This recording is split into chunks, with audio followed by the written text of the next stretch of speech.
आपकी मुलाकात करवाते हैं ऐसी आर्टिस्ट से जो ना सिर्फ मौजूदा दौर के आर्ट वर्क की माहिर हैं बल्कि कदीम तज़हीबकारी आर्ट वर्क में भी कमाल महारत रखती हैं। वो तज़हीबकारी इस्लामी दुनिया में मकबूल तरीन आर्ट था। सल्तनत उस्मानिया के दौर में इस आर्ट वर्क से कुरान पाक को लिखा जाता था, जबकि इसी से ख़ताती के शाहकार भी बनाए जाते थे। और हमारे साथ स्टूडियोज़ में मौजूद हैं आयशा हसन।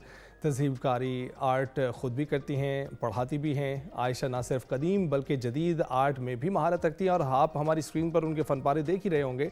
अब उनसे मज़ीद तफ़सीलात भी जान लेते हैं। Ayesha, thank you very much for joining us. कैसी हैं आप? अस्सलाम वालेकुम Ali, I am fine, thank you for having me. Ayesha, सबसे पहले ये बताइएगा, तज़हीबकारी का कुछ इंट्रो हमने करवा दिया है, कुछ आप भी करवा दीजिए। आप किस नज़र से देखती हैं तज़हीबकारी को और हिस्ट्री के बारे में क्या बताना चाहेंगे हमारे नाज़रीन को? तज़हीबकारी है तो एक एंशिएंट आर्ट और बहुत कदीम ज़माने से चल रहा है, कुरानिक मैन्युस्क्रिप्ट्स में चल रहा है। जो मुझे इसकी बात पसंद है वो इतना खूबसूरत, विदाउट आइकॉनोग्राफी, सिर्फ फूल और ज्योमेट्रिक पैटर्न से एक आप बहुत ज़्यादा किसी भी किताब की तज़ीन और आइश इससे कर सकते हैं। और क्योंकि आजकल के हम जदीद दौर में हैं, अब तो इसके साथ निकाह नामों के प्रिंट्स को भी डेकोरेट किया जाता है। प्रिंट्स और पैटर्न्स में, फैब्रिक्स में इसकी इतनी ज़्यादा इसका इस्तेमाल किया जाता है। और ना सिर्फ ये कि ये एक बहुत ही हमारी एक सकाफत है जिसको हम कैरी कर रहे हैं एज मुस्लिम्स, मगर ये कि ये एक बहुत ही थेरेप्यूटिक आर्ट भी है। हम देख सकते हैं आयशा, और ऐसे बहुत सा आर्ट हम मसाजिद में भी देख चुके हैं पहले, और हमें दीगर यानी कपड़ों पर भी नज़र आता है। तो बहुत इसका मार्जिन है, बहुत बड़ा कैनवस है कि आप इसे कैनवस पे भी सजा सकते हैं, आप इसको दीवारों पे भी सजा सकते हैं और आप इसको कपड़ों पे भी सजा सकते हैं। तो इसके अलावा ये जो जदीद आर्ट है, इसमें आप क्या करती हैं और किस जहत को आपने अपनाया हुआ है? हम लोग यहाँ इस्लामाबाद बेस्ड एक स्टूडियो हैं और हमारा काम इसी फ़न के थ्रू और बाकी आर्ट्स के थ्रू भी एक कम्युनिटी बिल्ड करना है, जहाँ पे अगर आप हॉबीइस्ट हैं, आप किसी फ़न में माहिर हैं, आप आर्टिस्ट हैं, आप डिज़ाइनर हैं, तो हमारा मेन मकसद ये है कि हम थ्रू आर्ट और डिज़ाइन एक कम्युनिटी बिल्ड करें जहाँ पे हम सब मिल के कोई नई चीज़ सीख सके और एक साथ लेके सबको चल सकें। इस आर्ट का सबसे अच्छी बात यह है कि इसको अगर आप सही तरीके से स्टेप बाय स्टेप सीखें तो कोई भी एज लिमिट नहीं है इसकी। और जहाँ पे इसका यूजेज है वो ना सिर्फ प्रिंट पैटर्न, फैब्रिक्स और कपड़ों में है, आप आर्किटेक्चर में भी इसको यूज कर सकते हैं। जैसे आपने कहा, हम इसको कैनवस पे भी यूज कर सकते हैं। और लाजमी नहीं है कि हम हर आर्ट को प्रोफेशनली ही देखें। इट इज़ वेरी नाइस कि अगर कोई इसको एज अ हॉबी परस्यू करना चाहता है। बिल्कुल। तो ये भी बताइएगा कि अब आपको क्या लगता है जदीद आर्ट और कदीम आर्ट में क्या फ़र्क है? और बहुत सारे लोगों को जो जदीद आर्ट है उससे बहुत सारे एतराज़ात हैं। लोग कहते हैं कि वो आर्ट है ही नहीं शायद। अभी आपने देखी होगी एक तस्वीर जिसमें केला दीवार पर लटकाया हुआ था, उसे टेप से चस्पा किया हुआ था। तो आप क्या कहना चाहेंगे जदीद आर्ट के हवाले से? अब उसके पीछे भी अगर मैं उसको भी बिल्कुल भी डिसमिस नहीं करूंगी, एज अ कॉन्सेप्ट वो बिल्कुल ठीक था, मगर मैं ये भी नहीं कहूंगी कि आप कदीम आर्ट को बिल्कुल भूल जाएं। अगर डिजिटल दौर है, अगर मैं कोई किताब के अंदर अब इसको प्रिंट करवाना चाहती हूँ अपने इस कदीम आर्ट को, तो मुझे उसके लिए एक डिजिटल मीडियम का सहारा लेना पड़ेगा। मतलब that is something that you need to do in order to grow in this age. अगर हम इसको प्रिंट करना चाहें, वो उसकी फिजिबिलिटी ही नहीं है कि हम उसको सिर्फ हाथ से बनाएं और वो पूरी किताबें छपे। आप इसी चक्कर में आप एक आर्ट को बिल्कुल ही भुला देंगे कि अगर हमने उसको डिजिटल मीडियम में ट्रांसफर नहीं किया। इसमें कोई हर्ज नहीं है। और मुझे लगता है कि आर्ट, अगर आर्टिस्ट को उसको काम करने में मजा आ रहा है और देखने वाले को पसंद आ रहा है, तो आर्ट ने अपना मकसद पूरा कर लिया। चलें, यू बीन वेरी जनरस, क्योंकि आप दो ऐसे आर्टिस्ट को कंपेयर कर रहे हैं जो कि एक आर्टिस्ट बिल्कुल ग्रिलिंग के बाद, लर्न करने के बाद, सीखने के बाद ये सारा आर्ट कर रहा है, और दूसरा सिर्फ एक कॉन्सेप्ट बनाता है और उसके साथ चल पड़ता है। तो ये दोनों आर्टिस्ट मेरे नज़दीक तो एक जितने नहीं हैं, लेकिन आप इसके बारे में क्या कहना चाहेंगी?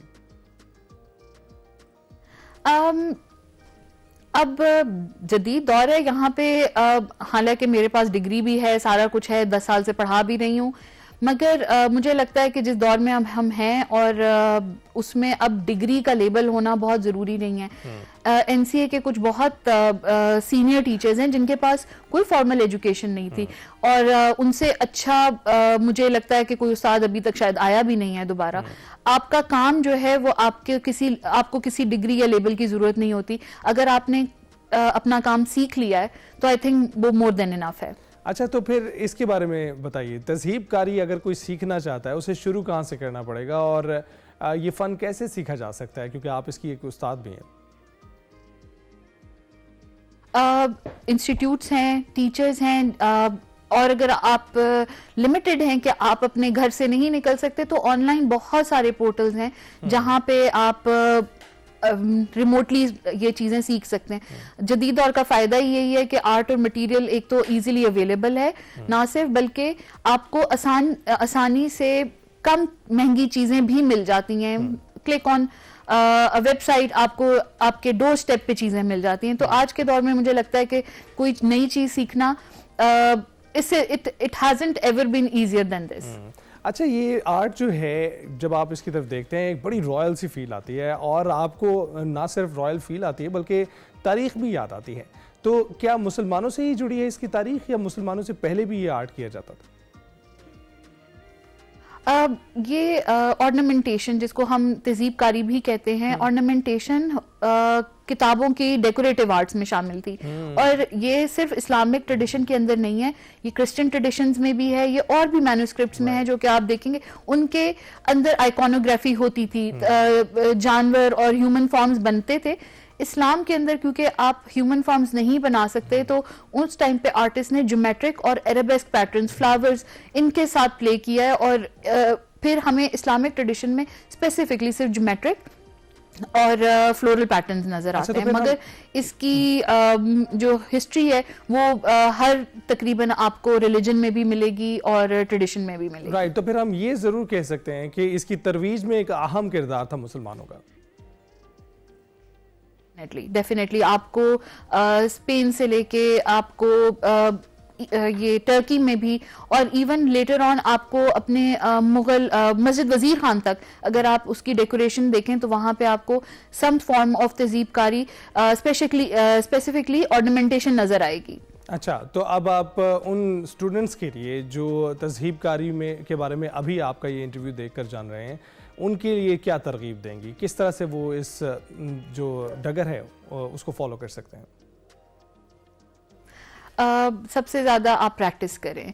देर are so many places online जहाँ से आप इसकी हिस्ट्री सीख सकते हैं, आपको बहुत इजीली अवेलेबल हैं आपके पास ऑनलाइन डिजिटली आपके पास बहुत सारे लेसन्स अवेलेबल हैं जो कि फ्री ऑफ कॉस्ट भी हैं। तो स्टार्ट बेसिक करें और अगेन आपको कोई भी चीज़ सीखने के लिए आपको प्रैक्टिस की ज़रूरत है, तो जस्ट स्टार्ट स्लो और आप प्रैक्टिस करते जाएं।